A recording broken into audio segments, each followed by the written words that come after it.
tell you, it's been quite a journey. Lifelong journey about how I came to be where I am today. And, some of it's been difficult and some of it has been fun, just like I'm sure it's been for the rest of you. And Joy, I know a little bit of your story, so I know some of the challenges. And John, you and I have now been friends, 9 months. Yes. 9 months. I thought it was longer, but actually, yeah, you're right. You're right. Yeah. Time flies when you're, it does. I feel like I've known you and Guinea for years, but time flies when you're in good company. Absolutely. Absolutely. And so, my story is that I felt that I had the world by the tail because I had a family and I had kids and everything was just absolutely fantastic. And sometimes in life we have a wake-up call.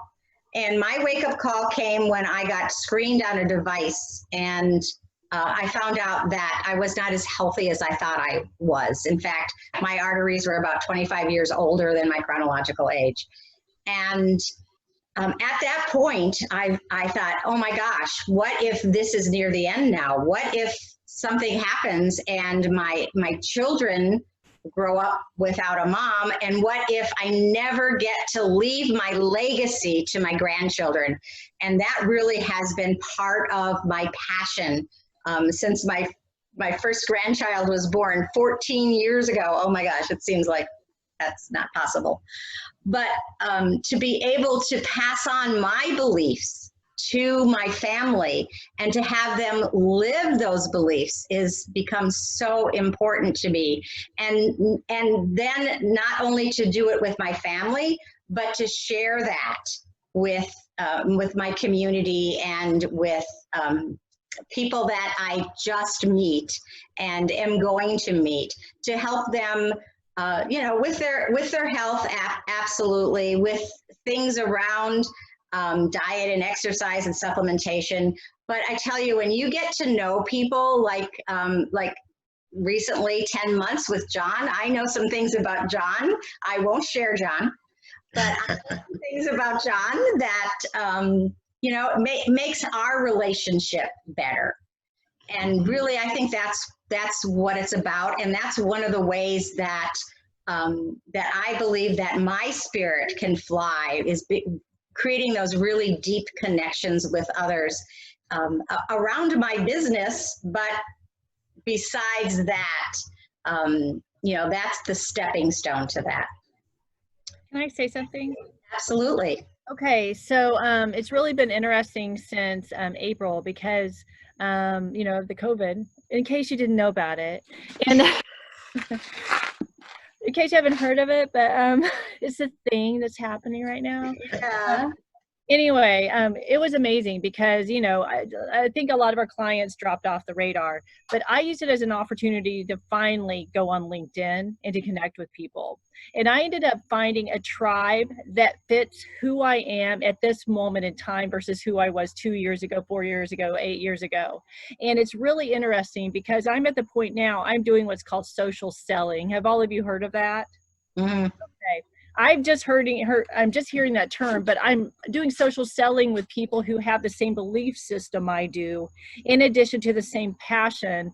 And so we're doing it's almost like a more humanitarian level, even though I've always been heart driven and things, but it's on where it's like you bring all these people together and that energy that I imbibe is being imbibed by everybody. It becomes something where no matter what we have to offer or give or coach or do or help people, it's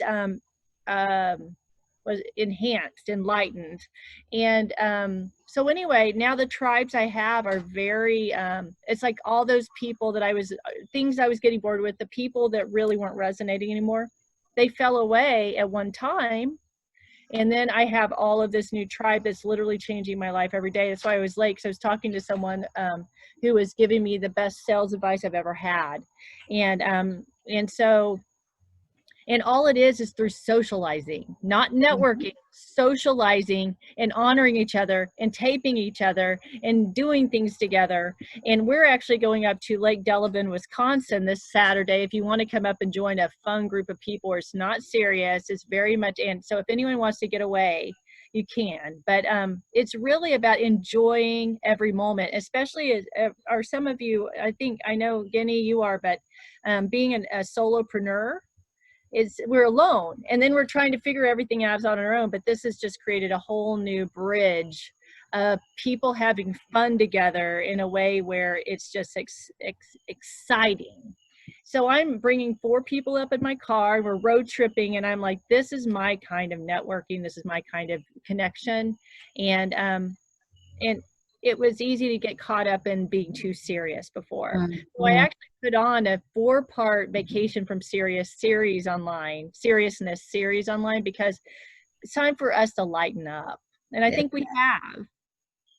I think we have too. At least the people like you, Joy, the people that I choose to be around. Yes. You know, and that really is a difference. So Guinea, share with us about you. So beautifully said, Joy. You really brought joy to the whole group. Thank you for your spirit. Really, it is phenomenal. I am a free spirit, just like you, Joy, and that's the reason we are together in this room. Judy knows me, John, Kyle was here, we were talking. Right now, this moment, I was laughing. I said, technology, I'm loving it. My internet is so shaky. It keeps getting me on and off. And I said, that's life, right? Live in the moment. Right now, when I can connect, I can smile. Kyle said, get your video off. I said, but I like seeing faces. I like showing my smile because I know smile is contagious. And fortunately for me, my last name happens to be Jollly, right? Who can argue with that? So I'm ordained to be happy. Yes, my dear friend and my husband of 41 years gets the credit for that, but I'm a jolly free spirit, committed friend. How you were asking, Joy, what brought us to this platform? We were really talking one day, Judy and me, and I was looking back. Judy and me are the same age group, and we were talking, and I said, do you understand, Judy, I came to this country 36 years ago as an immigrant, and I literally came with $20 in my pocket. Yes, along with the $20, I had degrees. I had master's in nutrition, I had child development, I also had a degree in education. So with those 3 degrees, what was my natural affinity? Go to school, get my teaching credentials, and I thought I'll be a teacher. Started that, but then life took a different turn because of my husband's job. He kept moving one state to another. I normally say I've seen more of America than most of Americans have. Oh. I've lived in more states. I've traveled so much more, not only internationally, within the country also. I've lived in different states, and I've really experienced those different value system, different languages, accents, and all. What brought brought me to this level, Joy, melody we haven't heard yet. 30 years ago, one day I told my husband, dear friend, I want to start my own business. And my second words out of my mouth was, I want to raise my own kids. At that time, I had a 6-year-old and a 6-month-old. I was very clear as an educator. I wanted to give them the best. Judy was saying, what legacy? What do you want to pass on to your kids? I was very clear about the fact that I wanted to give them the best the world can offer, because in there, I really believe birth of every child proves that God has yet lost hope in humanity. They hold the humanity for us. They hold the next generation for us. So what we have to do is do our share to give them that ability.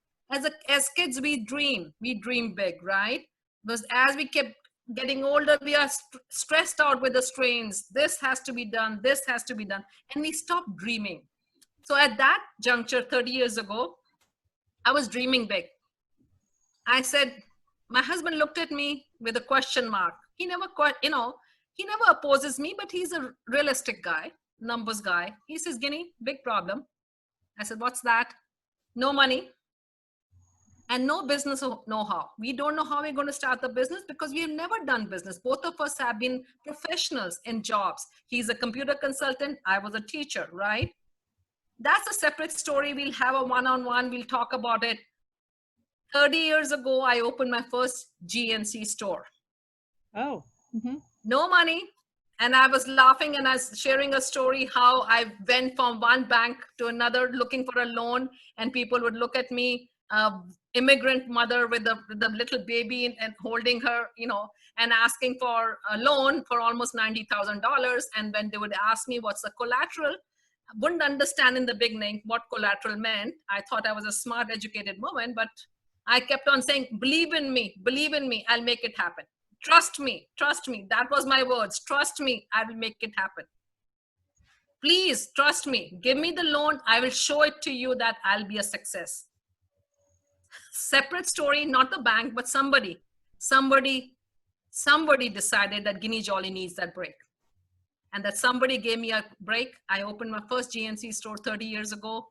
Been a beautiful journey. My asking, I always tell people, when you're free spirit, ask for the right things. They do become a reality. And free spirits are very likable. Thank you, my dear friend Joy. So you know what? I've been able to raise my own family. I've been able to build a financial freedom for my family. I expanded. I had multiple stores.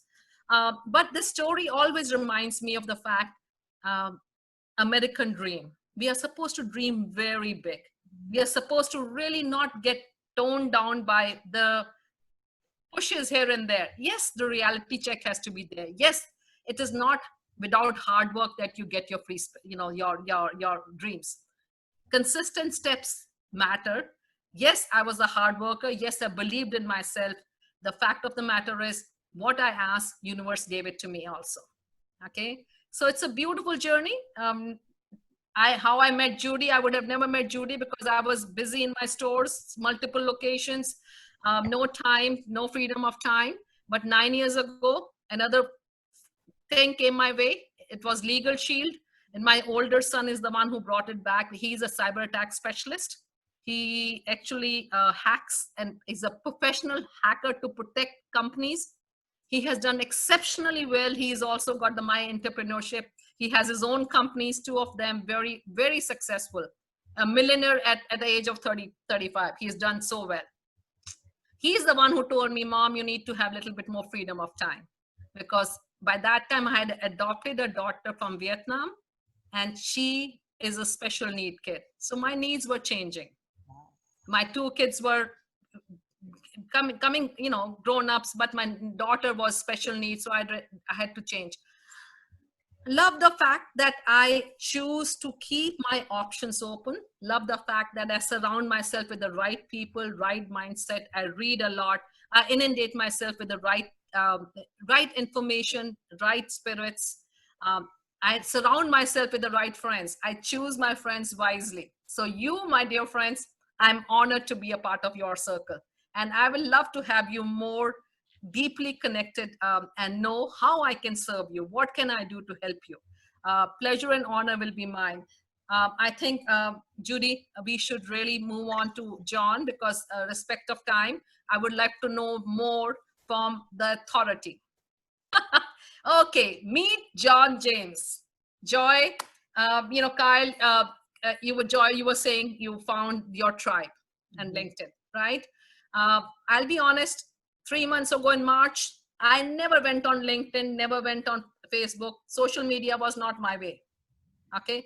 Once I started pivoting, and fortunately for me, I kept surrounding myself. I came across John James almost 9 months ago when Judy and me met him at one of the conferences. The big thing about John, which I remember, was he laid down truthfully, authentically every step which I can take to make my LinkedIn profile better, how to get more contacts, how to get more leads. I listened, I took notes, I came home, didn't have time to do it. Wouldn't even thinking about it. But come COVID, I said, okay. I knew John James. I asked Judy. Judy says, Guinea, I'm so busy with John, I can't even tell you. He has really changed. John is an authority. His company is called Ignited Results. He really helps you find the right leads. He creates an authority about you. He's a Forbes magazine, a contributor on a regular basis. ABC, NBC, you name it, he's been there. He is one of the sought after person for LinkedIn help, the sought after. So I can only tell you, I've been working with John for the last 3 months now. My husband is already telling me too many Zoom meetings, need to stop it. We never see you. I'm busy from morning till evening, in a good way, positive way, because business is booming, booming, booming. And yes, Guinea Jolly is the new ride. All yours, John. Help us out, learn more. Thank you so much. Thank you so very much. Good evening, everyone. I am super excited, happy to be here. First, I want to thank Judy and Guinea for having me on as a guest speaker. I'm going to be short and as punchy and impactful as I can in just a few minutes here. But my heart, I just feel so connected to both Judy and Guinea. I met them around the same time, and I've shared the story before where the convention where I met both of them, when the convention was over, the two people that I wanted to get to know were both Judy and Guinea, and I didn't know that they knew each other. And so as fate would have it, here we are all these months later, and we're here together, you know, and we're tribing along together. So I'm super excited to be here, and thank you. So as Guinea said, I am the CEO of Ignited Results, and we're a digital marketing agency headquartered here in Reno, Nevada. And I'll tell you a little bit about my story, how I came to be here. And once I get done with that, I'm just going to give you 4 quick tips on some things that may help you launch or expand your existing business. So I came to Reno in 2015. I didn't know anyone. I knew one guy in town, and we decided, okay, we're going to put on a seminar to promote our services. So like many entrepreneurs, I joined the Chamber of Commerce. They put out an email blast. They promoted the event, and we had about 3 people show up. And you know, needless to say, myself and the business development person on our team, we were kind of disappointed. So we turned to LinkedIn and we started inviting people one by one, targeted people, reaching out to them, conversing with them. As Joy pointed out, this is the art of social selling. And so we're connecting with them one by one and inviting them to our seminar. We got 63 registrations in about a 12-day period. And that was split between like a Thursday night and a Friday afternoon event, 63 registrations. And so from there, we had a great event and we said, well, geez, there's something to LinkedIn. And at that time, there were no digital marketing agencies playing around with LinkedIn the way it is done today. And so we toyed with it for about a year. And then we rolled it out as a service. Right now, we put over different clients in over 100 industries. We've marketed them through LinkedIn. This year, we've recently celebrated connecting our 1 millionth person on LinkedIn, which is very, very exciting. And so we've used this system to generate leads, appointments, product demonstrations, grow tribes, et cetera, book launches, et cetera, et cetera. And from there, I was invited into the Forbes Agency Council, where I write for Forbes on all things related to digital marketing. So that's a bit about my story and how I came to be sitting and talking in front of you guys today virtually. So what I decided to do in the spirit of unleashing our free spirit and entrepreneurship is I put together 4 very simple steps. They're simple, but they're very relevant and they work. And they work for any business.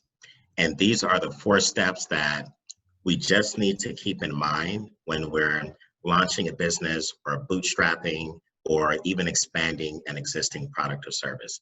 And that is, in the beginning, we just need to simply identify a niche market, a very niche group. I like how Joy pointed out that due to the pandemic, she's turned to LinkedIn. I love it. Like, I woke up as soon as she said that. Not that I was asleep. And she's finding people that she resonates with today versus a couple of years ago. And that's important. We change, and sometimes our products and services change. And so you have to identify who the niche market is, and then you go to step 2 and create a niche product for that niche group. So if you're saying to yourself, my customer is everybody, you're not thinking in terms of niche. The riches are in the niches, as they say. So you have to carve out a niche audience and nicheify your product, right?